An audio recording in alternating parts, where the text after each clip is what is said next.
Halo bos, hari ini kita akan meniru ilmu ikan lele. Semua dari kamu pasti pernah makan ikan lele, ataupun kalau yang tidak doyan pasti pernah melihat apa yang namanya ikan lele. Kalau yang dalam bahasa Inggris disebut sebagai catfish atau ikan kucing. Mungkin karena dia punya kumis ya seperti kucing, jadi disebutnya sebagai catfish atau ikan kucing. Hehehe, sok tahu ya saya ya. Dan yang kamu lihat di dalam gambar ini adalah kolam ikan lele. Secara kasat mata, apa yang kamu lihat? Airnya, betul. Airnya bagaimana? Airnya jernih? Tidak sama sekali.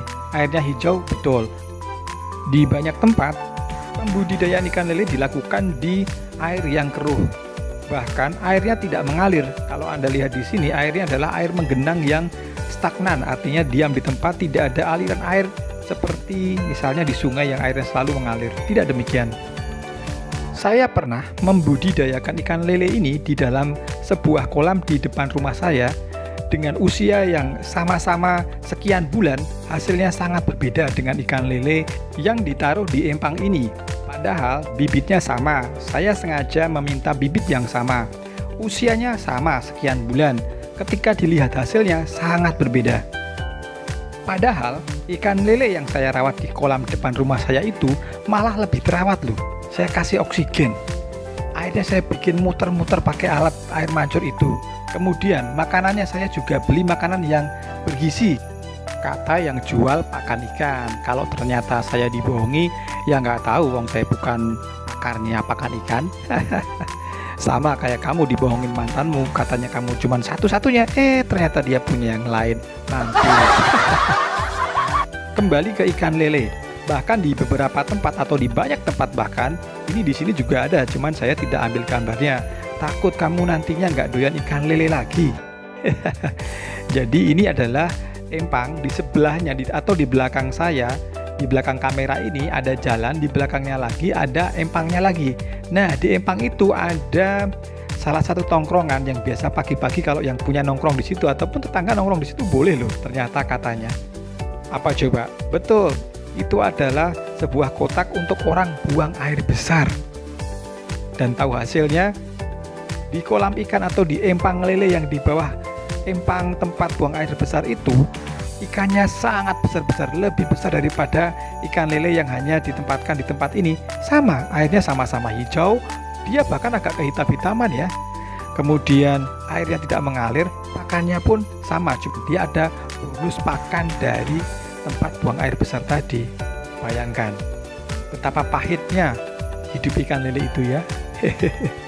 Tapi apa yang terjadi saat dipanen?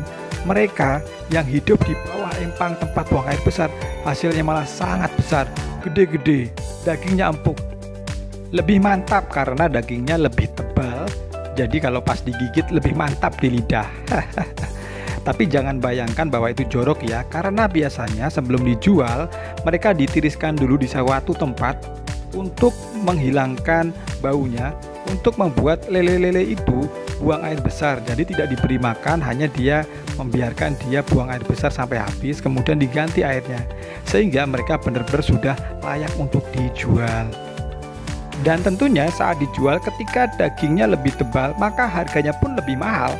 Orang lihat bentuknya sudah besar-besar langsung tertarik, berani bayar mahal untuk lele yang besar dan dagingnya tebal. Bos, mungkin saat ini hidupmu sedang seperti ikan lele ini ya, penuh kepahitan, penuh kekeruhan, dan juga tidak berjalan sesuai dengan apa yang kamu inginkan. Airnya tidak mengalir, pokoknya tidak mengenakan. Mungkin saat ini kamu sedang dipersiapkan Tuhan untuk menjadi pribadi-pribadi yang bermental tebal, pribadi-pribadi yang suatu saat layak untuk bernilai tinggi, suatu saat layak untuk bernilai mahal, seperti ikan-ikan lele ini. Meskipun dalam prosesnya harus berdiam diri berbulan-bulan di dalam air yang tidak bergerak, air yang keruh, bahkan air tempat buang air besar, tetapi pada akhirnya dia menjadi lele-lele yang bertumbuh besar, lele-lele yang berdaging tebal, dan lele-lele yang bernilai jual tinggi. Kamu juga ingat, jika kamu mampu bertahan dalam keadaan yang seperti ini, dalam keadaan yang keruh, dalam keadaan yang makan makanan pahit, dalam keadaan kurang oksigen, percayalah, suatu saat kamu akan keluar sebagai pemenang kamu akan keluar sebagai pribadi yang berjiwa tebal, bermental tebal, dan bernilai jual tinggi. Oke bos. Oke.